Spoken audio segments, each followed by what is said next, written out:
नमस्कार. जर तुमच्या जेड प्लांटची पानं पिवळी पडत असतील, कोमेजत असतील आणि गळून जात असतील, झाडाला फक्त काड्या राहिल्या असतील आणि कुठलीही नवीन ग्रोथ दिसत नसेल, तर आजच्या या व्हिडिओमध्ये मी सांगणार आहे असे 4 ते 5 गोष्टी.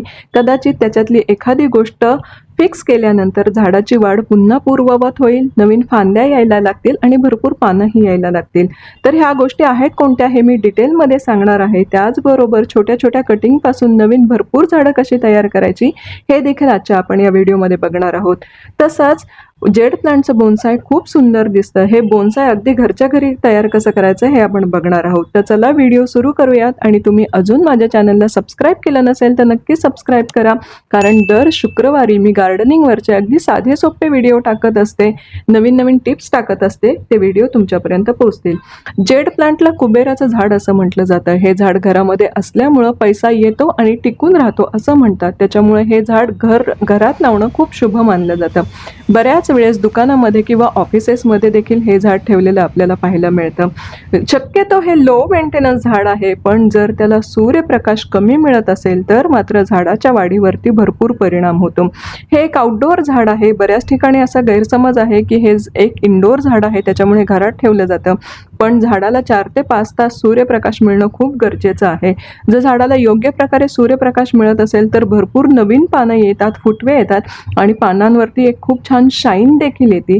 त्याच्यामुळं जर तुम्ही घरामध्ये देखील हे झाड ठेवलं असेल तर अशा ठिकाणी ठेवा की झाडाला कमीत कमी 4 ते 5 तास सूर्यप्रकाश मिळेल आणि तुम्हाला झाडामध्ये झालेले बदल दिसतील आणि नवीन आलेली ग्रोथ देखील भरपूर प्रमाणामध्ये दिसेल. आता दुसरी आणि महत्त्वाची गोष्ट म्हणजे झाडाला पाणी द्यायचं किती. तर जेड प्लांट हे एक सक्युलंट आहे. सक्युलंट म्हणजे निवडुंग वर्गातील झाड आहे. त्याच्यामुळे त्याला आठवड्यातनं एकदा किंवा दोनदा पाणी दिलं तरी पुरेसं आहे, कारण हे झाड त्याच्या पानांमध्ये पाणी साठवून ठेवतं. त्याच्यामुळे त्याला जास्त पाण्याची गरज पडत नाही. आता तिसरी गोष्ट म्हणजे झाडाची वेळोवेळी कटिंग करणं खूप महत्त्वाचं आहे. जेवढी आपण कटिंग करतो तेवढे झाडाला नवीन फुटवे फुटतात आणि भरपूर नवीन पानं येतात आणि झाड हिरवगार दाट होण्यास मदत होते. आता हे जे छोटे छोटे कटिंग आहेत ते आपण फेकून नाही देणार आहे, तर फक्त कटिंगपासून भरपूर नवीन झाडं तयार करणार आहे. ते कसं करायचं हे मी सांगणारच आहे.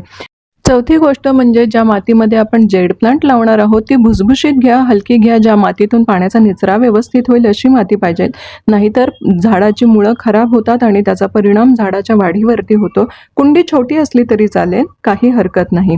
आता ही जी कटिंग आहे ती आपण फक्त या मातीमध्ये रोवणार आहोत. खालची पानं काढून घ्यायची आहेत, जेणेकरून जे देठ आहे त्याला व्यवस्थित मुळं येण्यास मदत होईल. पावसाळा असल्यामुळे ही कटिंग खूप लवकर रुजतात आणि त्याच्यापासून भरपूर नवीन झाडं तयार होतात. अशा प्रकारे तुम्ही ही कटिंग एका चांगल्या प्रकारे तयार केलेल्या सॉइल मिक्समध्ये लावू शकता. माती तयार करत असताना त्याच्यामध्ये माती घेतलेली आहे आणि कोकोपीट समप्रमाणात घेतलेलं आहे आणि थोड्या प्रमाणामध्ये कंपोस्ट खत घेतलेलं आहे, जेणेकरून झाडाला आवश्यक असणारे न्यूट्रिएंट्स मिळतील. तुम्ही पाहू शकता अगदी सहजपणे आपण हे कटिंग लावू शकतो.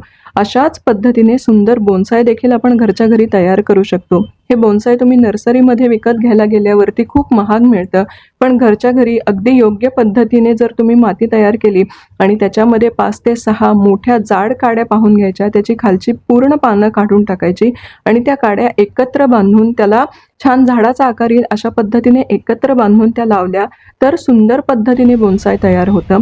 ह्या झाडाची तुम्हाला वेळोवेळी कटिंग केल्यानंतर योग्य तो आकार देखील देता येतो. अशा प्रकारचं बोन्साय दिसायलाही खूप सुंदर दिसतं. तुम्हाला हा आजचा व्हिडिओ आवडला असेल तर मला कमेंट करून नक्की सांगा. व्हिडिओला लाईक, शेअर, सबस्क्राईब करा. पुन्हा भेटूयात अशा छानशा व्हिडिओमध्ये. तोपर्यंत बाय बाय.